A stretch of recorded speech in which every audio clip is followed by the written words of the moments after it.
Now, students, just now what we have discussed, this formula. When a conductor, as we have said, when a conductor is placed in the uniform field, it will experience a force that will be given by this formula. Okay, I told you according to the cross product, right, the force will be along the positive x-axis. But the direction of the force can be given by another rule also, that is called Fleming's left hand rule. Fleming's left hand rule. You can write down this rule.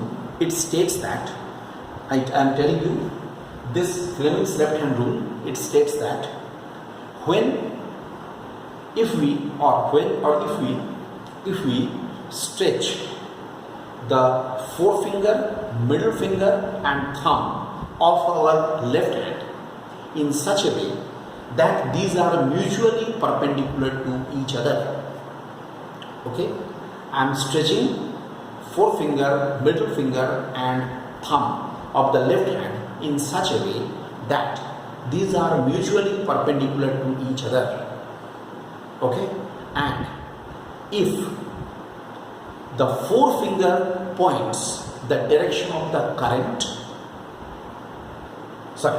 forefinger points the direction of the field, middle finger points the direction of the current, then the thumb will represent the direction of the force on the conductor.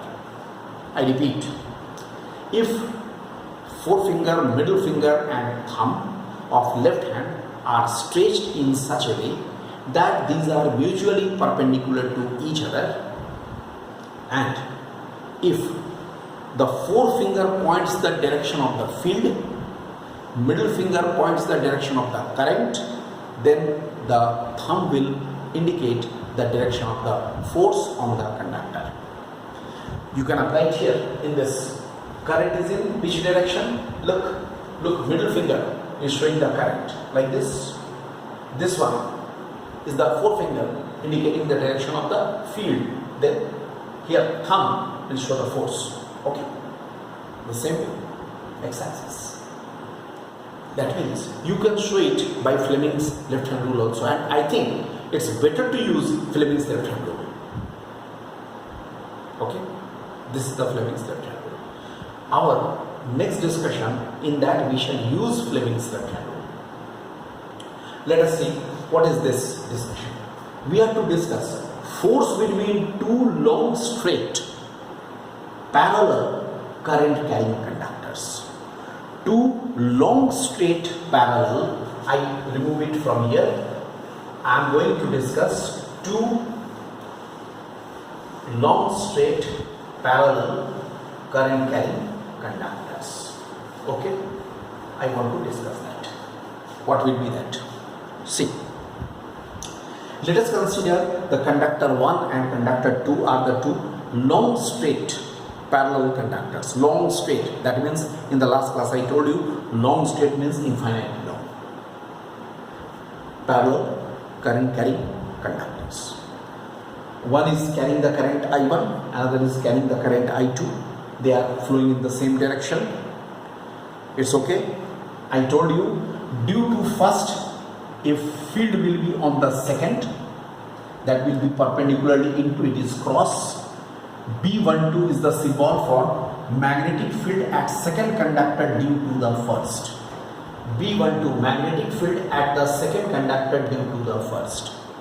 Okay, and then B21 here, sorry, B21, it is B21. B21 is the, like this. I think you remember how the magnetic field will be taken. If this is the direction of the current, thumb is pointing the direction of the current, around this, the field will be around this. It means here, this is the current. I told you in the previous lecture, the field will be into. Here, due to this, field will be into. And if we take this, field here will be into, but here it will be out.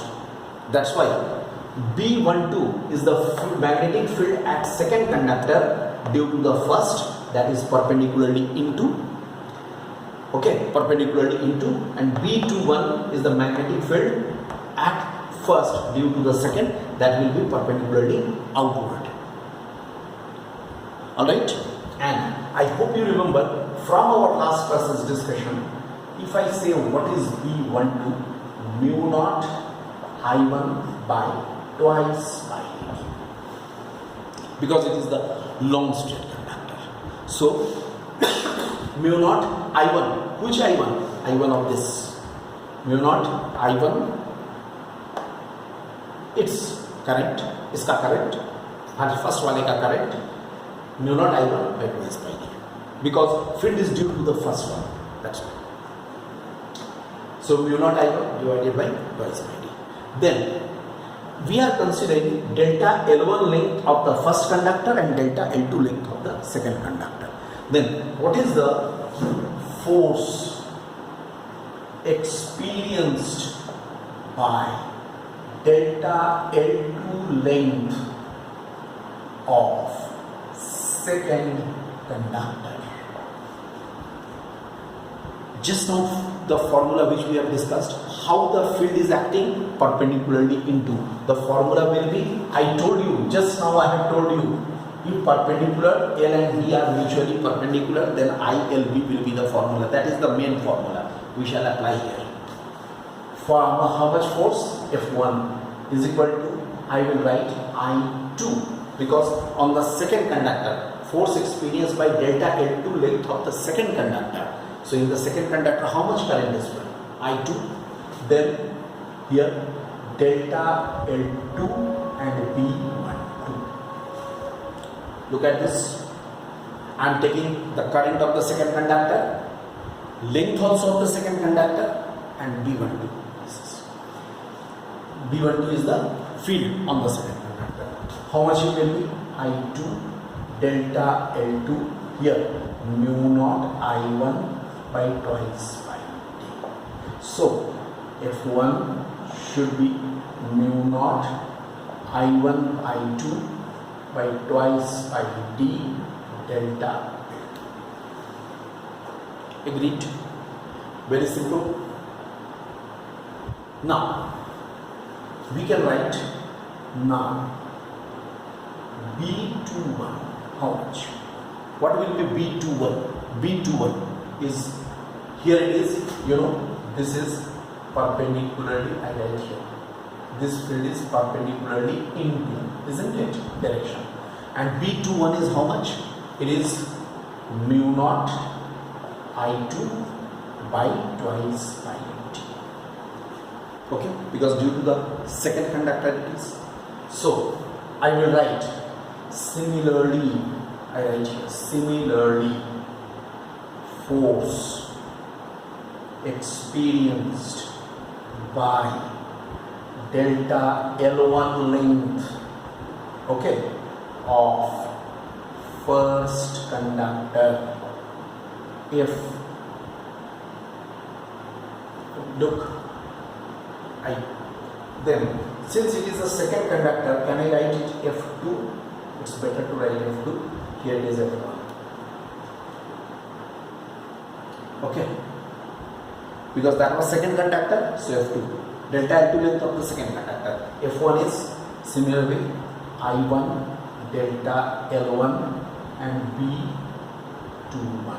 And after that, I think since it is a similar type of the process, twice by d delta L1. Look. Force experienced by the second conductor is this, force experienced by the first conductor is this, delta L1 length of the first conductor, delta L2 length of the second conductor. We have just changed the notation for this, keeping in mind that delta L2 length or delta L1 length of the corresponding conductor. That's all. Now, according to Fleming's left hand rule, if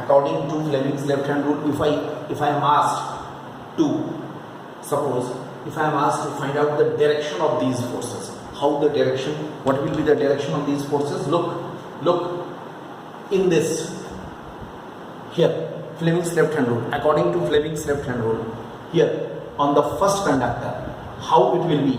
it will be current is in the upward direction.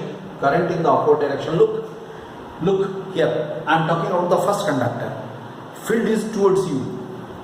Field is towards you. Current is upward. Okay. Then force will be like this. That means what will be the direction of the force? What will be the direction of the force? F1 in this direction. Okay. F1 will act like this. Now, children, you can practice how the force will be acting on the second conductor. Here, field is like this. Here, look, the field is into, current is upward, force like this. That means what will happen? How the force will acting here? F2. Both are towards each other. That means what does it mean? Like currents will attract each other. If through the two conductors the like currents are flowing. Like currents means if the currents are flowing in the same direction, along the same direction, then what will happen? They will attract each other. So like currents always attract each other. You can very easily prove, I am giving it to you as an assignment, you can prove it that if the unlike currents are there, then they will repel each other. Understood? So here you can write, according to Fleming's left hand rule.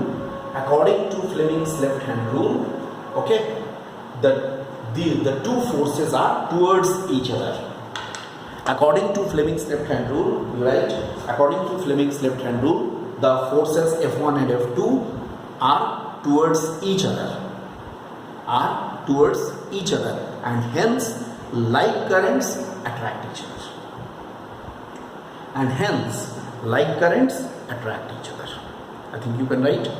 You have written it. Like currents attract each other. A small bit is left. I am doing it in the next lecture.